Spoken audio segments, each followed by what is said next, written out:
Hi guys, welcome. I have a special recipe for you today. I veganized pozole verde or green pozole and I am so excited to share it with you.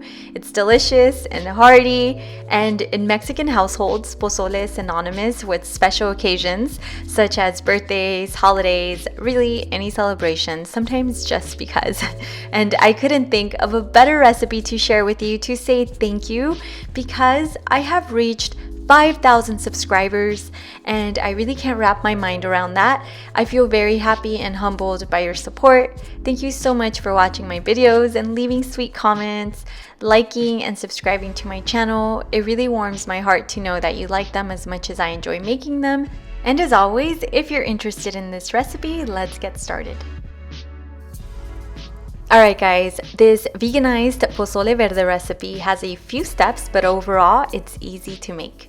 To begin, you're going to need a large pot over a low-medium flame. You're going to add water, garlic cloves, a small wedge of onion, followed by the hominy. I'm using canned hominy. Also, the brand is Juanita's. And by the way, I will have all of the ingredients and measurements as well as some of the brands I used listed in the description box below. And to replace the chicken broth that is traditionally used, I'm going to use vegan bouillon.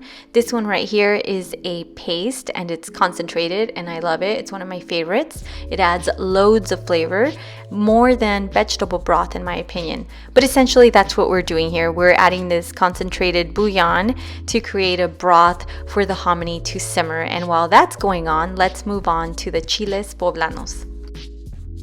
These chiles poblanos need to be roasted, so I'm going to roast mine over a medium-high flame. You can do this directly over the fire. It's actually quicker that way, or you can place them on a griddle or a pan and just let them char on all sides. Once they have charred, you're going to place them in a sealed container or plastic bag. This will help them sweat, making it easier to peel the skin off.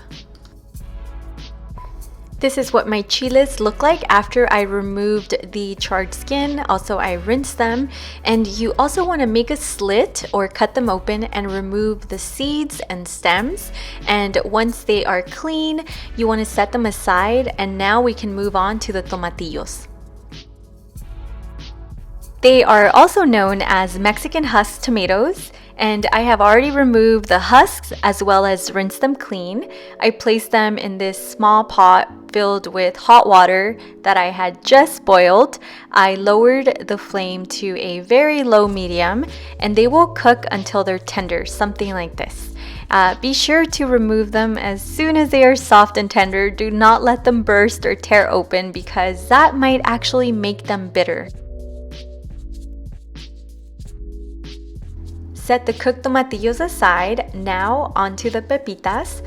Toast them in a pan to bring out their flavor and aroma. Move them around to ensure that they don't burn. These green pumpkin seeds are not only going to add color to the green pozole, but depth with their flavor. They're really good. And once they are lightly toasted, similar to these, you want to set them aside as well. In the same pan, but now over a medium-high flame, I'm going to roast a few garlic cloves and a wedge of onion. This step is optional, but I really do love to roast them because it intensifies their flavor.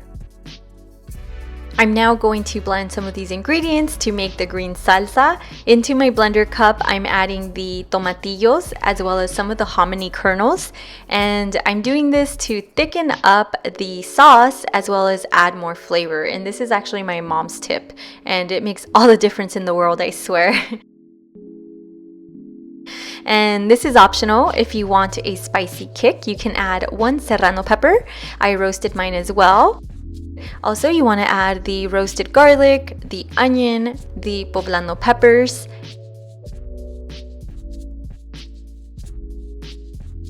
and the pepitas, the green pumpkin seeds. And to make this sauce even greener, you'll also want to add fresh spinach and fresh cilantro. As well as dried oregano. Also, you're gonna add some of the bouillon broth that the hominy has been simmering in, and you're gonna blend everything until it is very smooth. For this next step, you want to heat up a pan over a medium flame, add about a tablespoon of oil. I used grapeseed oil, and when it became hot, I poured in the green sauce that was just blended. And as you can see, it has a consistency of a smoothie. It's thick, but it's still runny. And this is also a good time to turn down the flame. You want to stir occasionally, just keep an eye on it. And if you're wondering if this step is optional, it is, but I recommend that you do it because it does intensify the flavor of the sauce. But if you'd like, you can totally skip this step and just blend the sauce and pour it directly into the hominy. But as for me, I'm gonna wait for it to come to a simmer, which is right about now. Once you notice these bubbles, you want to turn off the flame and carefully combine this sauce with the simmering hominy. I was almost forgetting to mention, before you pour in the green sauce, be sure to remove the garlic cloves as well as a wedge of onion that were added earlier on to the hominy. Stir everything together and allow your pozole to simmer for 20 to 30 minutes. By the way, you can add your favorite meat substitutes to your pozole. I'm going to use canned jackfruit, which I rinsed and drained a few times to remove the taste of brine. Then I drizzled oil over a hot pan. I added the jackfruit and I seasoned with ground cumin, smoked paprika, and vegan bouillon. And also I drizzled more oil over it as it was cooking. It cooked for a total of 15 minutes. And when my jackfruit looked something like this, I turned off the flame.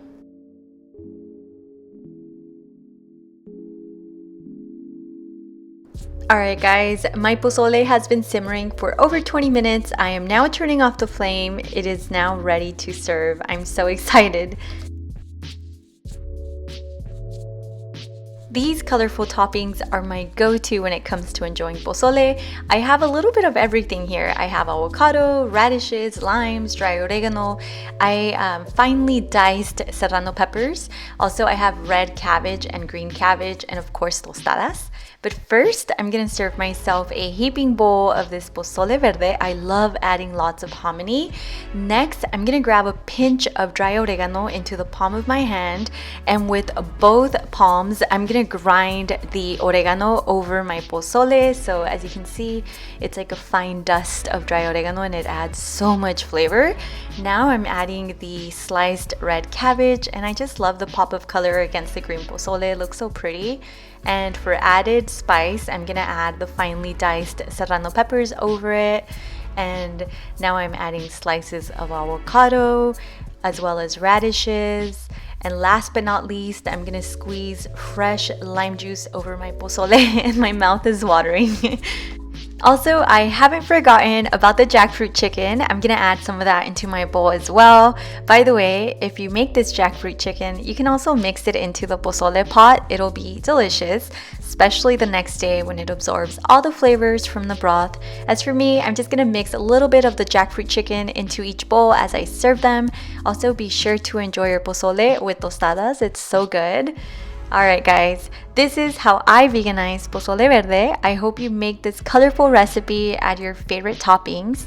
This is a delicious soup, especially now that the weather is cooling down. It makes for the perfect comfort food in my opinion. Also, the holidays are around the corner. Be sure to cook this up. I'm sure your guests will enjoy it. Thank you so much for watching. I will see you soon in the next video. Take care.